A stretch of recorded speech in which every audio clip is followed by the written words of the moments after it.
outstanding. To tell us more about Peru's economy, please welcome Mr. Julio Velarde, the President of the Central Bank of Peru, who will speak on Peru, sound fundamentals for sustainable growth. Please give him a warm welcome.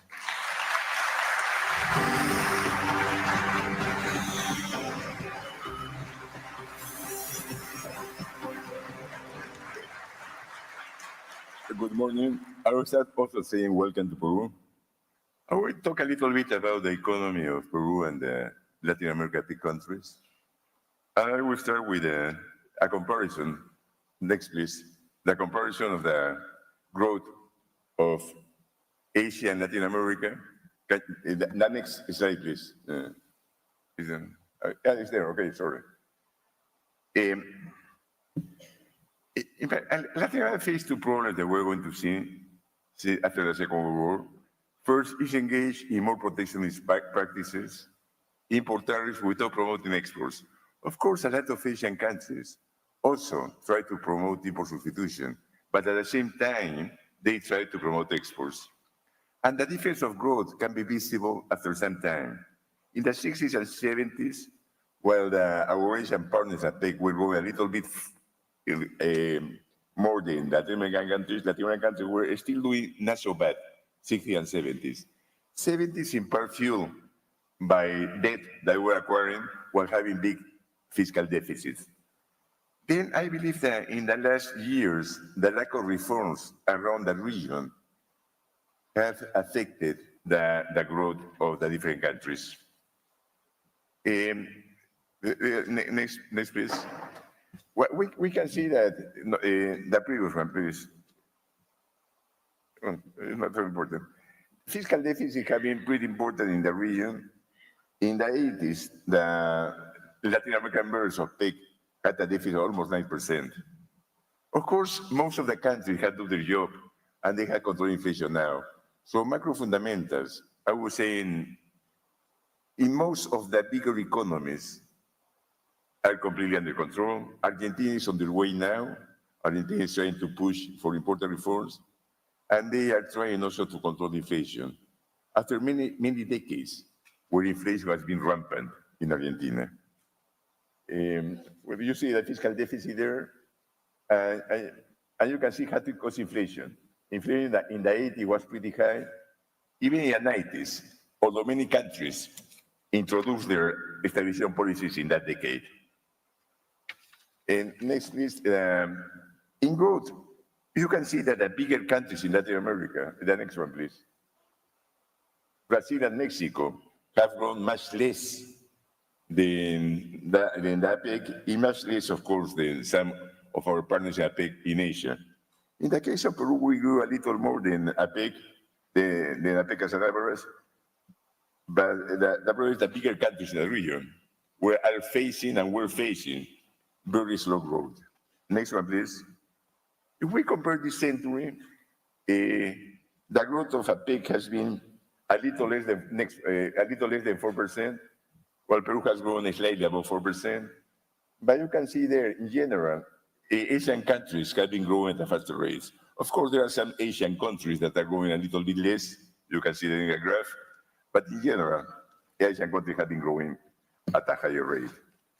In this century, as I mentioned, we control inflation. Next one, please. And in most of the countries now is within the target. Chile, Colombia, Mexico have a target of 3 ± 1. Peru has a target of 2 ± 1. Peru has the lowest inflation in the region, but it's still, well, it's almost the same level as the APEC in general, but it's still below many of the Asian countries, of the APEC Asian countries. Next one, please. We in Peru have had the longest period of low inflation in the region, in part because we suffered so much during hyperinflation that I believe society learned that you cannot continue with irresponsible monetary and fiscal policies. Next one, please.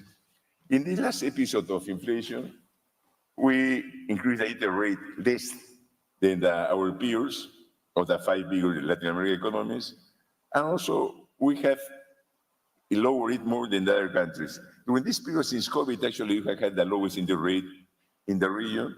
During COVID, we went almost to 0.25, and now it stands at 5%. And inflation, since many months ago, is just in our target. Last 12-month inflation is 2%, which is still our target. The previous month was 1.8, and we expect inflation to be fluctuating around 2% the rest of the months of this year and next year also. Next one, please. The previous one, please. No, that's okay. Net international reserves, we're one of the countries that take with the highest proportion of reserves compared to the GDP.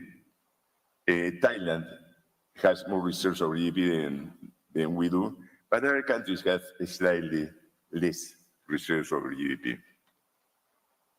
And if we consider the gross public debt, also we have the lowest in the region. We're around 1/3 of GDP as public debt, while most of the APEC countries have much higher percentage of their debt over GDP. Also, we have had, next one please, a currency that has been pretty stable. We consider how much that has changed the currency. Since 2000, it has changed 7%, compared to other Latin countries where it has changed much more. Of course, China in this period has appreciated. I mean, Asian countries have had even stronger currency, but within the region, actually, our currency has been pretty stable around this century. Just to finish, I would say that one of the few countries probably that has an economic chapter by itself in the Constitution. And the Constitution is very protective of investor and property rights.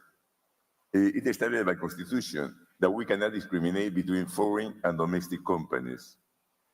In the Constitution, the right of every citizen and company to have their money in any currency and to have their money in any country. So by Constitution, we cannot have capital controls.